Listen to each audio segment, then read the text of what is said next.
বাংলার হিন্দু সমাজের মেয়েলি ব্রতগুলির অন্তর্গত একটি ব্রত হল এই রাধাষ্টমী ব্রত কথা। বাংলার বাঙালি হিন্দু ঘরের প্রধানত বৈষ্ণব মতাবলম্বী মহিলারা সাংসারিক সুখশান্তি ও মঙ্গল কামনায় এই ব্রত পালন করেন। এটি ভাদ্র মাসের শুক্লপক্ষে রাধাষ্টমী তিথিতে শ্রীরাধিকার পূজার অংশ হিসাবে পালন করা হয়।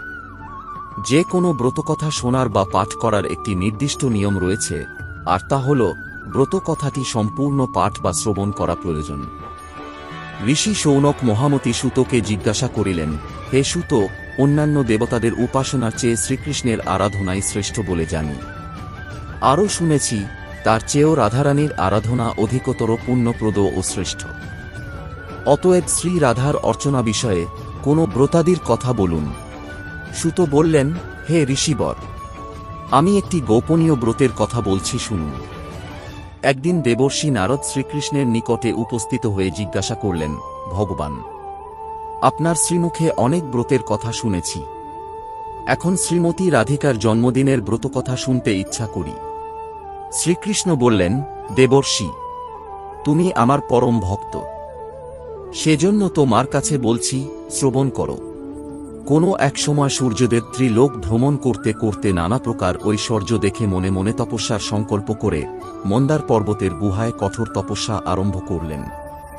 এইভাবে দীর্ঘদিন গত হলায় সূর্যের কঠোর তপস্যা আর পৃথিবী অন্ধকারাচ্ছন্ন থাকায় দেবতারা ভীত হলেন। ইন্দ্র দেবগণ সহ আমার কাছে এসে সব কথা বলে।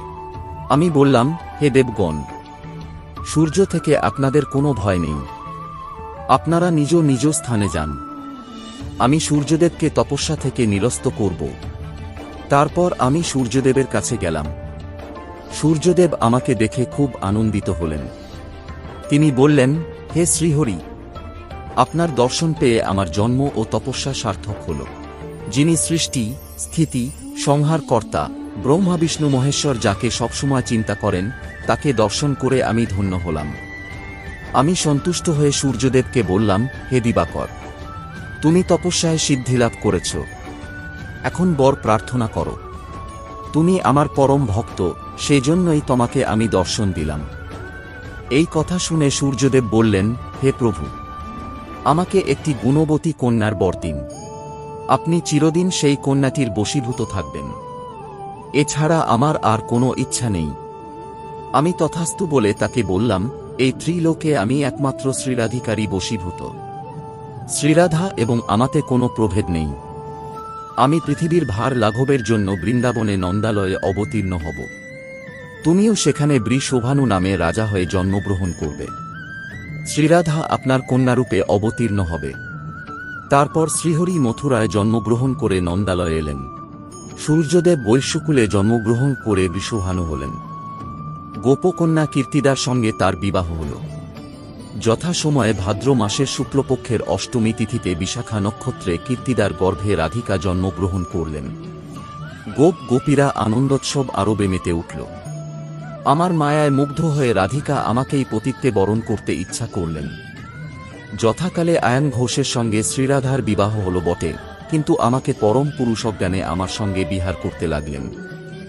শ্রীরাধার এই জন্মতিথিতে গন্ধ, পুষ্প, ধূপ, দীপ, নৈবেদ্য ও বসনভূষণ দ্বারা শ্রীরাধার পূজা করে নানা প্রকার মহোৎসব, ক্রীড়া, কৌতুকাদি করতে হয়।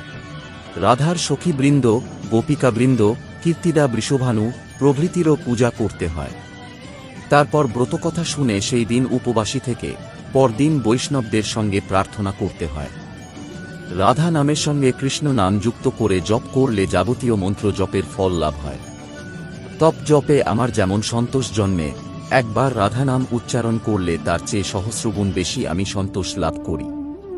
এই ব্রতের অনুষ্ঠানে সব দুঃখ দূর হয় ও পরম শান্তি লাভ হয়। ধন ঐশ্বর্যে গৃহ পূর্ণ হয় এবং সর্বস্থানে বিজয় লাভ হয়। ভক্তের কাছে এই ব্রতের কথা বললে সমস্ত অমঙ্গল দূর হয়, কিন্তু ভণ্ড, পাষণ্ড, ভক্তিহীন নাস্তিকের কাছে প্রকাশ করলে অমঙ্গল হয়।